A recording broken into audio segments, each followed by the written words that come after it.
Preview. Preview. For those of you who never read the article put out by the Washington Post back around the time that the IRAS, which stands for Infrared Astronomical Satellite, was put up to look for a large object or planet that had been perturbing all the planets, and because of the perturbations they figured that it had to be right about there in the sky, and so they built this infrared telescope, launched it on a satellite, and vada bing vada boom, there it is, the planet they were looking for. So if you have never read this article and don't know about its existence, I'm going to read it to you right now. This article will inform you about the truth. The truth is that we discovered Nibiru, or Planet X, or Wormwood, or the Destroyer back in 1983. And we couldn't see this planet or constellation or whatever it is because it doesn't emit light. It's hot and it emits infrared waves or heat waves. It just doesn't reflect enough sunlight to be seen from 50 billion miles away. The article, by the way, publishes the distance at 50 million miles, and they meant to say 50 billion miles. At the end of the article, they issue, a few days later, I think it was, they issued a correction. So when I read 50 million miles, you just think 50 billion miles, okay? So they published this story on the Washington Post and many other places. And then right away, they pulled the story. They hushed it up. This discovery was too disturbing to release to the slaves. They might abandon their mortgages and stop paying the IRS if they know that they're going to die soon. What about those enslaving credit cards with the 24% interest?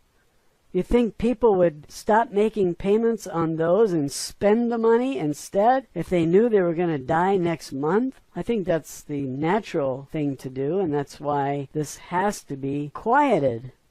So let's keep this a secret, okay? Tell everyone. The article reads, possibly as large as Jupiter, mystery heavenly body discovered. Now, we've learned a lot about Planet X since this article was written. We know now that it's not as large as Jupiter or Saturn. It's about 4 times the size of Earth if you measure diameter. But if you measure the mass, then it's 23 times the mass of Earth. According to the aliens who tell us the truth, I'm talking about the Zetas. The article was written by Thomas O'Toole, Washington Post staff writer, on Friday, December 30th, 1983, and it was on page A1. So that means it was pretty important news to be on A1. A heavenly body possibly as large as the giant planet Jupiter, and possibly so close to Earth that it would be part of this solar system, has been found in the direction of the constellation Orion by an orbiting telescope aboard the U.S. Infrared Astronomical Satellite. Now, I want you to know that even though it started out in the constellation of Orion, it moved around as it was coming in. It was perceived to be in the constellation of Gemini and then Taurus. I think it's now in Orion, but the reason that it changes apparent position is because it's moving and we're moving. We're going around the sun, and this thing is coming in. And so where it appears in the sky is going to change. Next paragraph. So mysterious is the object that astronomers do not know if it's a planet, a giant comet, a nearby protostar that never got hot enough to become a star, a distant galaxy so young that it is still in the process of forming its first stars, or a galaxy so shrouded in dust that none of the light cast by its stars ever gets through. Okay, so they're looking at something that's hot, and they don't know how far away it is. Yet later in the article, they say that it's 50 billion miles, which means it's in this solar system. Now the distance from the Earth to the Sun is 93 million miles, and we call that 1 astronomical unit. Neptune is about 30 astronomical units out there, so it's 30 times 93 million, or about 3 billion, or is it 30 billion? Well, 93 million times 10 would be 930 million, and you multiply that by 3, and you get 2.7 billion. Okay, so Neptune is about 3 billion miles out there, and Pluto is 50 astronomical units, so it's 50 times 93 million. Let's round it off and say 100 million. 50 times 100 million. Something is wrong with the math here. 93 million. Let me do it on a calculator. Okay, so if you take the distance from the Sun to the Earth, that's 93 million miles, and we call that 1 astronomical unit. And Neptune is 30 astronomical units out. That's 2.79 billion miles out. And Pluto is 50 astronomical units out, and so that's 4.65 billion miles out. So 50 million miles out is wrong. 50 billion miles is wrong. That would be more than 10 times the distance that this object actually was. If this was in the Kuiper Belt ranges from Neptune to Pluto. Like the asteroid belt, it's the Kuiper Belt that has junk out there between Neptune and Pluto. And you're only talking about 3 to 5 billion miles from Neptune to Pluto, with Pluto being 5 billion miles out and Neptune being 3 billion, roughly. I'm using rough figures. 3 billion miles to Neptune, 5 billion miles to Pluto, and the Kuiper Belt lies between the two. Now this object spends 1,800 years going out and then 1,800 years coming back, roughly. The actual average is 3657. The orbit is on an average of 3,657 years. So half of that, 1,823 and a half, 1,823.24 years it's going out, and 1,823 or 4 years it's coming back towards the Sun. So where was it in 1983? It would have to be relatively close in order to arrive now. We are told that it takes, I'm talking about Stan Deyo said on an interview, that it spends 11 or 12 years coming around the Sun in a close proximity of Earth. So for 11 or 12 years we have weird weather, volcanoes and earthquakes, and a pole shift. And depending on where the Earth is at the time that this thing arrives, and that's variable because there's a lot of junk out there in the Kuiper Belt, and this thing is reacting with all of it. It's picking up things as it travels, and then when it comes in, it loses some of that junk when the stuff starts being pulled by other planets. It's like magnets. It goes out there and picks up all the junk, and then it brings it in and delivers it. If the Earth passes through the tail of this thing, we're going to get a hail of junk. It's like pieces of iron from a junkyard falling on the Earth. It's going to cause a lot of problems. And a lot of people will be killed by the falling junk. They'll be killed by the petrochemicals in the tail, because that tail is made up largely of methane gas and other hydrocarbons. And the aliens are telling us that's where our oil comes from. It falls down to the Earth. Some of it burns. It burns up a lot of the oxygen in the air. Some things suffocate, and then they just fall over dead. And so being on the surface is not safe anywhere. Not completely safe. There are relatively safer places, but no place is absolutely safe. Okay, so we have Neptune at 30 astronomical units out, 2.79 billion miles. And we have Pluto at 50 astronomical units out, 4.65 billion miles. So if this object was only 50 million miles out, we have problems. Next paragraph. All I can tell you is that we don't know what it is, says Dr. Jerry Neugebauer, IRAS chief scientist for California's Jet Propulsion Laboratory and director of the Palomar Observatory for the California Institute of Technology, said in an interview. Okay, so they see this, they report it, and then they send out the reporters to interview Dr. Jerry Neugebauer. And at first he tells the truth. We don't know much about it. The most fascinating explanation of this mystery body, which is so cold it casts no light and has never been seen by optical telescopes on Earth or in space, is that it is a giant gaseous planet as large as Jupiter and as close to Earth as 50 trillion miles. Trillion miles! Now that's 1,000,000 times farther out than it actually is. 50 trillion miles. While that may seem like a great distance, in earthbound terms, it is a stone's throw in cosmological terms, so close in fact that it would be the nearest heavenly body to Earth beyond the outermost planet Pluto. Boy, is that guy off.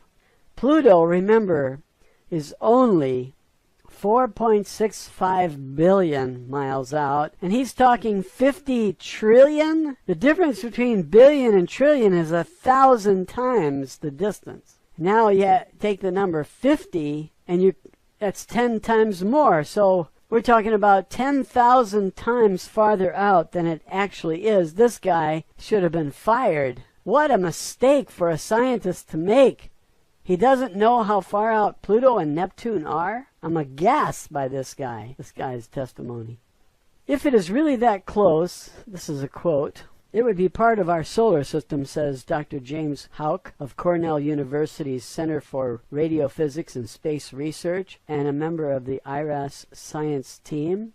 We have one clown who's saying that it's 50 trillion miles further out than it actually is. If we assume that it's out there beyond the Kuiper Belt at Pluto. And in order for this thing to be near us, if this is on a 3,600-year cycle, it's already gone all the way out and has come most of the way back. It couldn't be 4.65 billion miles out, and this quote of 50 trillion miles out has fooled all the scientists. Boy, I have no confidence in our science team. One guy's quoting 50 trillion miles, and Dr. James Houck of Cornell is saying if it's really that close, it would be a part of our solar system.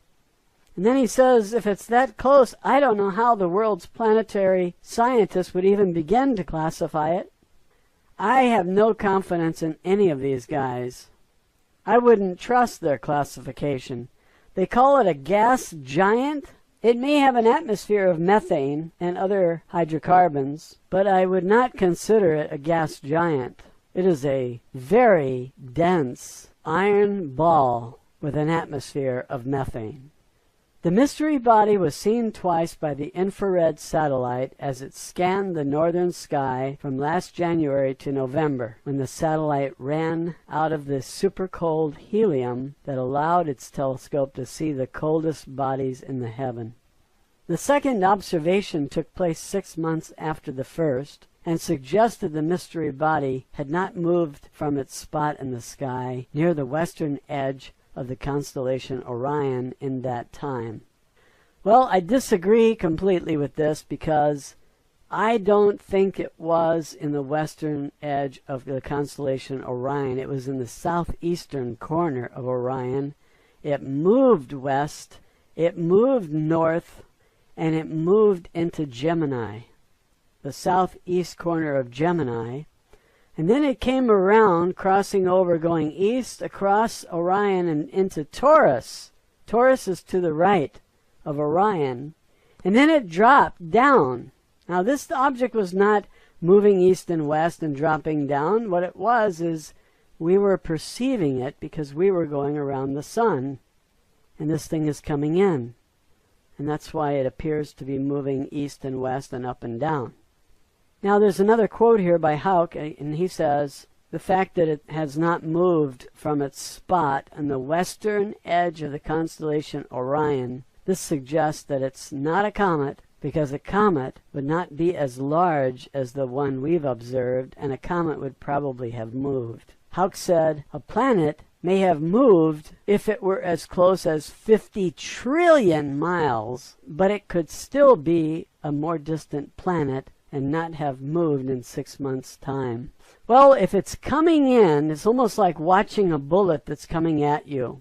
If it's coming in, it doesn't appear to be moving, but it's moving. It's moving so fast it's going to tear your brains out when it reaches your head. I just can't get over the fact that he's using a number of 50 trillion when the real number is 5 billion, and that's 10,000 times farther out. And these guys are men of science? They act more like Bozo the Clown. Whatever it is, Houck said, the mystery body is so cold, its temperature is no more than 40 degrees above absolute zero, which is 456 degrees Fahrenheit, below zero. Well, that's very, very, very cold. The telescope aboard IRAS is cooled so low and is so sensitive it can see objects in the heavens that are only 20 degrees above absolute zero. When IRAS scientists first saw the mystery body and calculated that it could be as close as 50 trillion miles, there was some speculation that it might be moving toward Earth.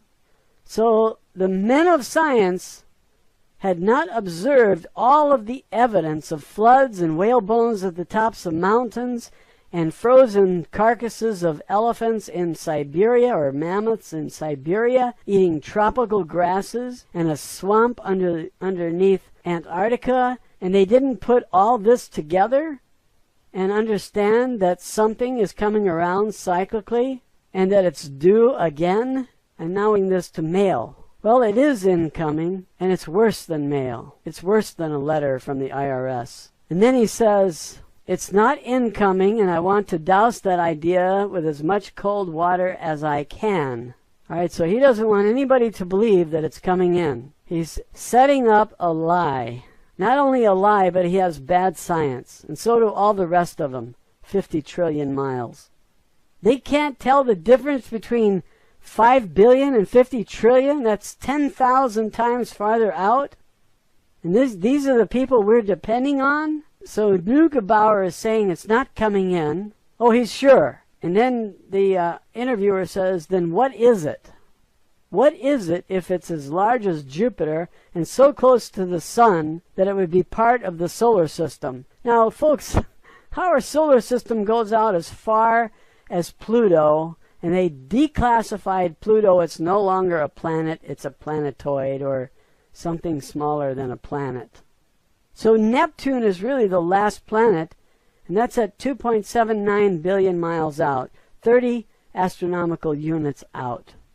They're measuring something that's 10,000 times farther out, 10,000 times farther than our farthest planet, and they're calling that this solar system? What is wrong with these guys?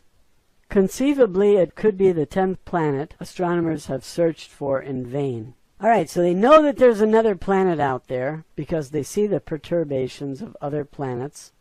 And because of those mathematical numbers, they can tell just about where it ought to be. They triangulate and they find that it has to be right about there. They look there with an infrared and they find it. Now, if they know where it's at, they certainly knew the distance from the Earth. And they couldn't have been off by a factor of 10,000.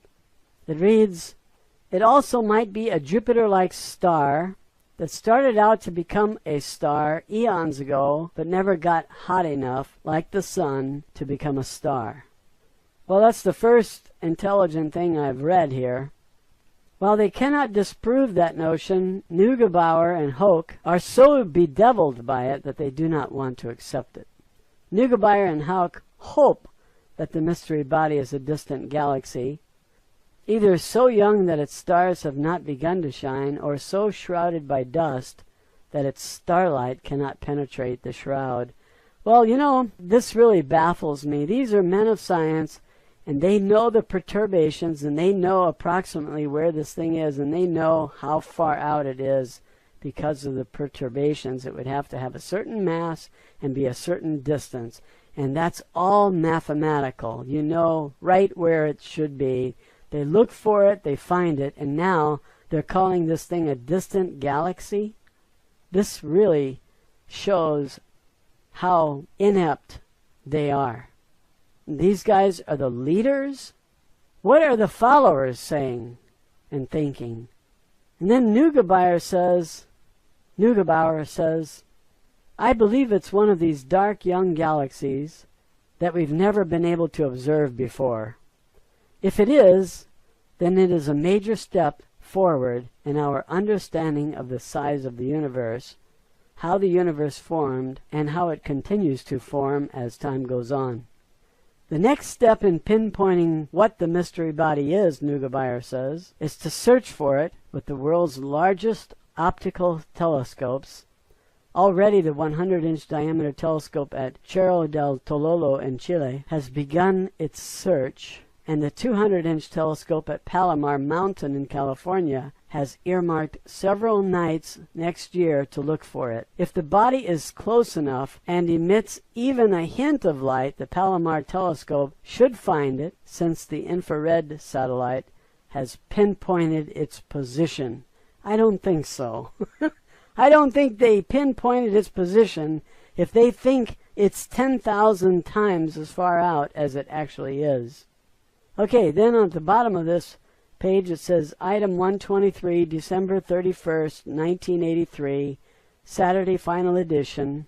Item 127, the distance from Earth of a mysterious object in space was reported incorrectly in some editions yesterday. The correct figure is 50 billion miles. I don't think so. Not possible. That would be more than 10 times as far out as Pluto, and that's not correct. Yeah.